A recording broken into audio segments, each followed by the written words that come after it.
Hello everyone, I am Meenakshi Sharma. Welcome back to our YouTube channel HP Math Education.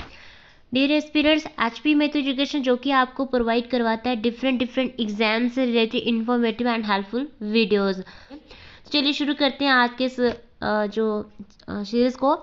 Question है आपका, series के फूल किसकी रचना है? आपके ऑप्शन है यहाँ पर 4, महादेवी वर्मा, हजारी प्रसाद द्विवेदी, जयशंकर प्रसाद और प्रेमचंद। तो आपके यहाँ पर जो है 4 रचनाकारों के नाम लिखे गए हैं, तो आप भी साथ साथ में आंसर लगा सकते हैं। तो यहाँ पर सबसे पहले तो मैं आपको आंसर बता दूं कि इसका आंसर जो है वो आपका ऑप्शन बी है, हजारी प्रसाद द्विवेदी। शिरीष के फूल जो है वो इनकी रचना है। इनके साथ साथ जो इनकी कबीर नामक रचना है, ठीक है, कबीर भी इनकी रचना है। आपका सूर साहित्य, ठीक है, सूर साहित्य भी इनकी ही रचना है। फिर आपका नाथ संप्रदाय, ये भी इनकी रचना है। इसी के साथ महादेवी वर्मा, तो महादेवी वर्मा के बारे में भी यहाँ पर बता ही देते हैं। तो दीप गीत जो है, ठीक है, दीप गीत होगी आपकी, आपका यामा होगी, ये 2 इनकी रचनाएं हैं। अन्य भी इनकी रचनाएं और भी हैं। जयशंकर प्रसाद, तो इनकी जो है आपका किरण होगी, ठीक है, विषाद, आपका खोलो द्वार, ये इनकी रचनाएं हैं। और प्रेमचंद, तो इनकी रचना आपका है सेवा सदन, ठीक है, सेवा सदन इनकी रचना है। प्रेमाश्रम जो है वो प्रेमचंद की रचना है। तो ऑप्शन फर्स्ट क्वेश्चन का जो है वो बी राइट रहेगा। नेक्स्ट क्वेश्चन है, जब किसी पत्र को उसके मूल रूप में आगे किसी अधिकारी को भेजना हो तो कैसे भेजेंगे? आपका ये पत्र लेखन से क्वेश्चन है। ऑप्शन है आपके पृष्ठांकन के साथ, प्रतिवेदन के साथ, ज्ञापन के साथ, और ऑप्शन यहाँ पर डी है आपका अधिसूचना जारी करके। तो देखिए इस क्वेश्चन का क्या आएगा राइट आंसर, ऑप्शन बी, प्रतिवेदन के साथ। जब देखो आप किसी पत्र को उसके जो मूल रूप होता है उसमें ही आगे किसी अधिकारी को भेजते हैं तो आप उसे जो है वो प्रतिवेदन के साथ भेजते हैं, ना कि पृष्ठांकन या ज्ञापन के साथ। नेक्स्ट क्वेश्चन है, पीपर पात सरिस मन डोला में अलंकार है?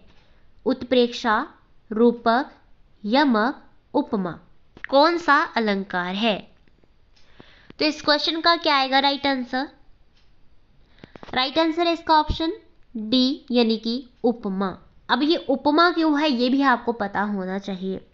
देखो जहां पर भी समान धर्म के आधार पर जहां एक वस्तु की या तो समानता बताई हो या कंपैरिजन किया गया हो दूसरी वस्तु से, जैसे पीपर पात सरिस मन डोला, ठीक है, तो जहां पर भी किसी भी वस्तु की यहाँ पे समानता या तुलना की गई तो वहां पे उपमा अलंकार होता है। ऑप्शन डी करेक्ट है। देखिए बट ये 3 ऑप्शन भी हम आपको यहाँ पे क्लियर कर देते हैं।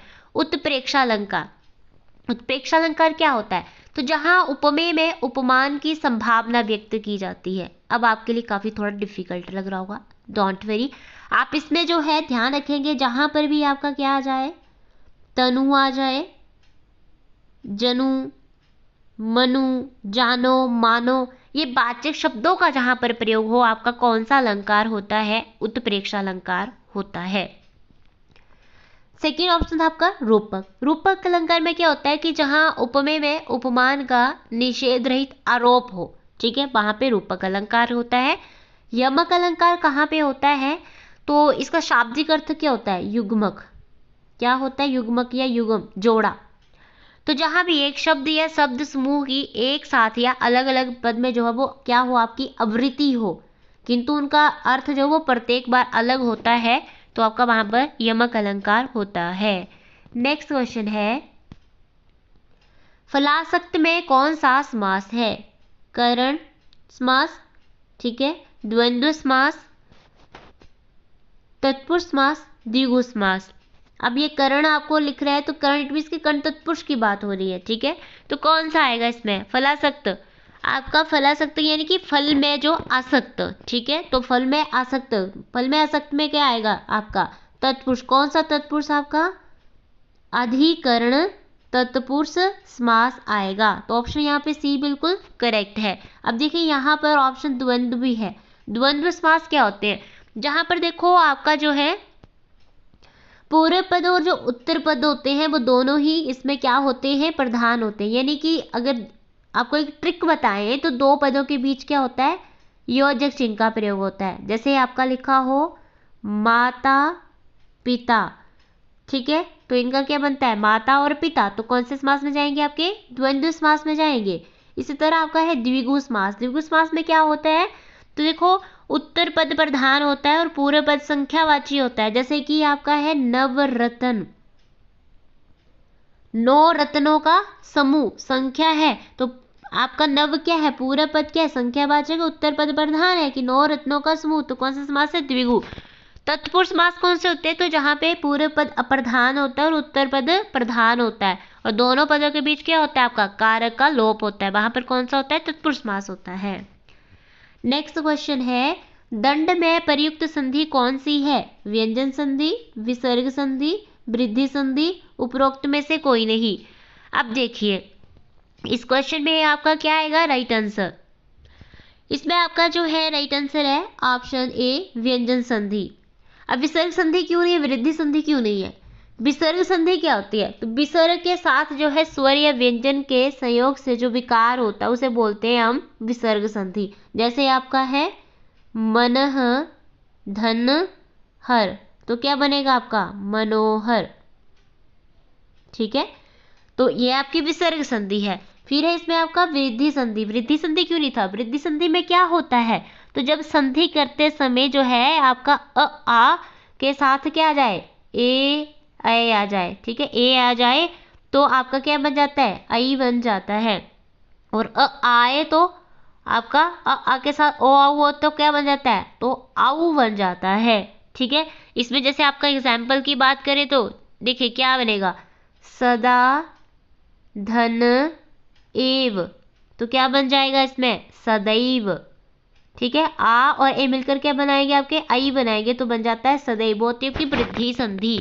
यहाँ पर दंड में क्या है व्यंजन संधि, ऑप्शन ए करेक्ट क्यों है, क्योंकि दंड जब हम इसका देखो व्यंजन के पश्चात जो है व्यंजन या स्वर का मेल होने से जो परिवर्तन होता है उसे व्यंजन संधि बोलते हैं। तो देखो दम धन ड मिलकर क्या बना आपका दंड बनेगा, ठीक है, क्योंकि ये आपका जो है या फिर जैसे इसमें आपका क्या हो जाता है जैसे दिक धन गज, तो क्या बनेगा आपका दिग्गज, इस तरह से लिखा जाता है। अब ये दिग्गज कैसे है देखिए इसमें कैसे आएगा, तो आप यहाँ पर दिक में क्या था क हलन था और ये ऐसे था, ठीक है, तो क और ग जब मिलेंगे तो क्या बनाएंगे इस तरह से बनाएंगे तो ये बन जाएगा दिग्गज, ठीक है, तो ये व्यंजन संधि ऐसे बनती है आपकी। नेक्स्ट क्वेश्चन है आनंद का पर्यायवाची है, तो आनंद का पर्यायवाची क्या होगा सहकार सप्रीहा प्रमाद प्रमोद।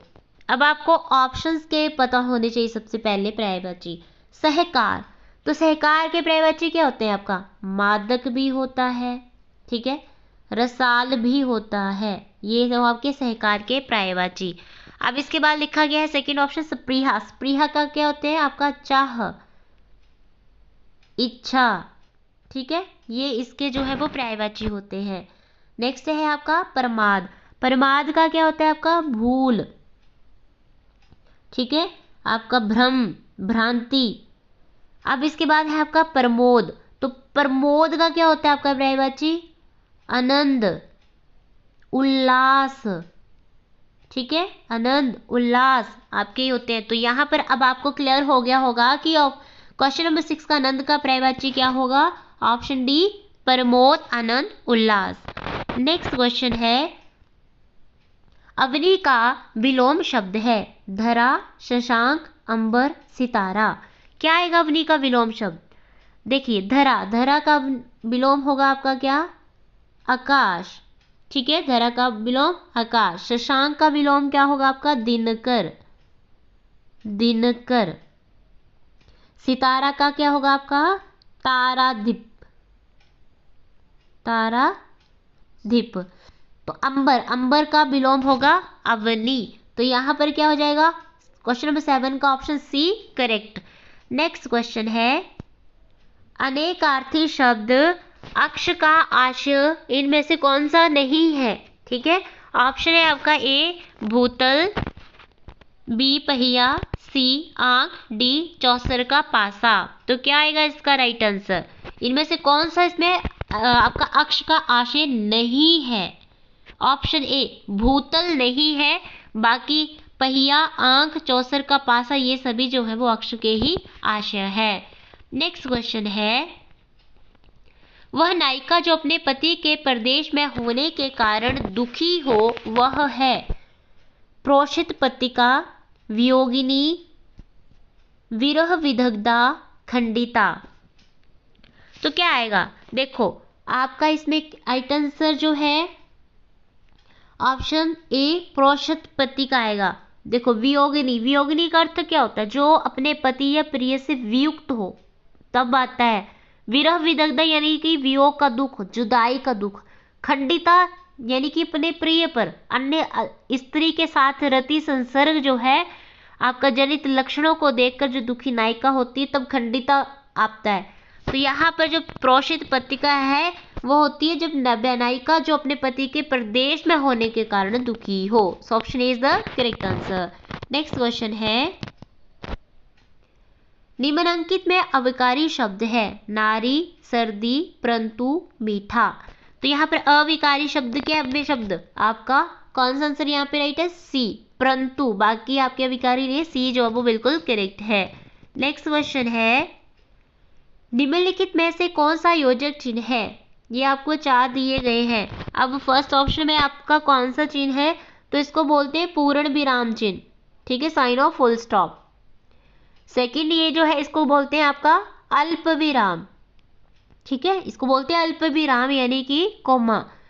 डी ऑप्शन में क्या है आपका? इसको बोलते हैं आपका साइन ऑफ इन्वर्टेड कॉमास, और हिंदी में बोलते हैं इसको उद्धरण चिन्ह। क्या बोलते हैं? उद्धरण चिन्ह बोलते हैं। तो यहाँ पर सी ऑप्शन बिल्कुल आपका करेक्ट होगा। इसको बोलते हैं आपका योजक चिन्ह, sign of hyphen. Next question है, विवत्स रस का स्थायी भाव है निर्वेद, विस्मय, क्रोध, जुगुप्सा। तो देखिए इस क्वेश्चन का जो है वो आपका राइट आंसर है ऑप्शन डी जुगुप्सा। विवत्स रस का जो स्थायी भाव होता है वो आपका जुगुप्सा का होता है। वही निर्वेद, निर्वेद का तो आपका होता है शांत रस, ठीक है। विस्मय जो है वो आपका अद्भुत रस में आता है, और क्रोध जो है वो आपका रौद्र रस में आता है। नेक्स्ट क्वेश्चन है, किस छंद में 26 मात्राएं होती हैं तथा 14-12 पर यति होती है? वीर रस, सोरठा, गीतिका, एंड ऑप्शन डी है छप्पय। कौन से में होती है? तो इस क्वेश्चन का जो है वो आपका राइट आंसर है ऑप्शन सी गीतिका। गीतिका छंद में 26 मात्राएं होती हैं, ठीक है, और 14-12 पर यति होती है। और इसी के साथ जो है इसके अंत में क्या आता है आपका एक लघु और गुरु भी आता है, ठीक है। अब वीर रस, आपका जो वीर छंद है इसमें क्या होता है? तो ये आपका कौन सा छंद है? आपका सब मात्रिक छंद के अंतर्गत आता है, और इसमें 16 और 15 पर यति होती है, यानी कि कुल इसमें 31 मात्राएं होती है। सब मात्रिक छंद है, इसमें मात्राएं आती है 31 मात्राएं कुल होती है। और आपके चरण के अंत में क्या आता है? इसमें आपका गुरु और लघु आता है। इसके बाद सोठा है, तो सोठा में क्या होता है?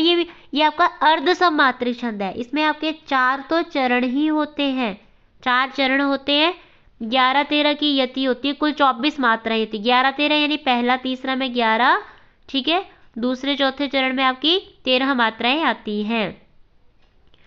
और जो आपका यहाँ पर इसके बाद है छप्पय, तो छप्पय में क्या होता है? ये 6 चरण वाला होता है। इसमें कितने चरण होते हैं? 6 चरण होते हैं, ठीक है। ये आपका विस्म मात्रिक छंद होता है, क्योंकि ये आपका किससे मिलकर बनता है? रोल्ला प्लस उल्लाला, ठीक है, रोल्ला प्लस उल्लाला को मिलाकर बनाते हैं इसको। और इसमें कितने चरण होते हैं आपके? 4 चरण इसमें रोल्ला के होते हैं, ठीक है, 4 चरण रोल्ला के होते हैं, 24-24 मात्राएं होती हैं, ठीक है। और अंतिम 2 चरण इसके किसमें होते हैं? आपके उल्लाला के होते हैं, ठीक है, अंतिम 2 उल्लाला के होते हैं। इसमें 26 या आपकी 28 मात्राएं होती हैं। नेक्स्ट क्वेश्चन है, जूतियों में दाल बांटना मुहावरे का सही अर्थ है दुखी होना, अपमान करना, चापलूसी करना, लड़ाई झगड़ा हो जाना। तो क्या आएगा इस क्वेश्चन का राइट आंसर?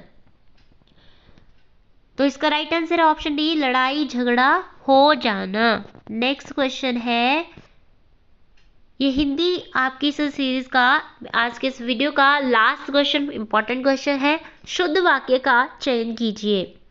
सीधी लकीर खींचना बहुत कठिन है। बी ऑप्शन है, जंक फूड से मोटापा बढ़ता है। सी, हरा पेड़ ऑक्सीजन देता है। डी है, मेरे घर में तुम्हारा स्वागत है। तो यहाँ पर बिल्कुल करेक्टली कौन सा सेंटेंस आपका लिखा गया है? तो बिल्कुल शुद्ध वाक्य यहाँ पर है ऑप्शन ए, सीधी लकीर खींचना बहुत कठिन है। तो डियर एस्पिरेंट्स, ये थे हमारे हिंदी सेक्शन से most important questions. I hope आपको हमारा आज का वीडियो बहुत पसंद आया होगा। अगर आपको हमारा वीडियो पसंद आया है तो अपनी वैल्यूएबल फीडबैक ज़रूर बताइएगा कि आपको हमारा वीडियो कैसा लगा। और अगर आप चैनल पर फर्स्ट टाइम विजिट करें तो please subscribe the channel, hit the like button and press the bell icon for latest videos notification. और अगर आप भी लाइव क्लासेस के बैचेस में एनरोल होना चाहते हैं, अलग प्लेटफॉर्म पे हमारे लाइव क्लासेस के बैचेस चलते हैं, JBT, TGT, PGT, DM, commissions के, टैट के, तो आप सिंपली हमारे व्हाट्सएप नंबर पे व्हाट्सएप करके जो है सारी जानकारी ले सकते हैं। और हमारी लाइव क्लासेस में हमारे हाईली क्वालिफाइड एक्सपीरियंस फैकल्टी के द्वारा जो है डेली लाइव क्लासेस में जो है वो आपको पढ़ाया जाता है। तो वहाँ पे आप अपनी स्टडी को और अच्छे से कर सकते हैं। आज के इस वीडियो में इतने ही, मिलते हैं आपसे हम इसके नेक्स्ट पार्ट के साथ। तब तक के लिए thank you, have a good day, bye bye.